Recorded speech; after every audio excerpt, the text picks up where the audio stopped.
मित्र, या जगात ईश्वर असो वा नसो, तुम्ही विचार करण्याची गरज नाही. या जगात ज्या घडामोडी घडत असतात ती माणसंच करीत असतात. तुमचा उद्धार करण्यास कोणीही येणार नाही.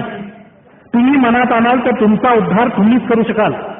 पंढरपूर, त्र्यंबक, काशी, हरिद्वार त्या ठिकाणी यात्रा करून, एकादशी, सोमवार वगैरे उपवास करून, शिवलीलामृत, शनी महात्म्य, गुरुचरित्र इत्यादी पोथ्यांची पारायण करून तुमचा उद्धार होणार नाही.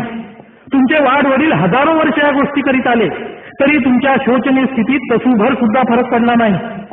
तुम्ही केलेल्या उपोषणांनी तुमची उपासमार कळली नाही. तेव्हा आता तुमच्या उद्धाराचा एकच मार्ग आहे आणि तो मार्ग म्हणजे राजकारण, कायदा. पोटभर अन्न, राहण्यात जागा, द्रव्यार्जनाचं साधन तुम्हाला मिळत नाही. याला कारण देव किंवा दैव दोन्हीही नाही. तुम्हाला अन्न वस्त्र देणं, निवासस्थान देणं, शिक्षण देणं हे देशातील कायदा करणाऱ्या सत्तेचं कार्य आहे. सर्व सुखांचा आधार कायदा आहे. तेव्हा कायदा करण्याची शक्ती कुटुंबाने हस्तगत करा.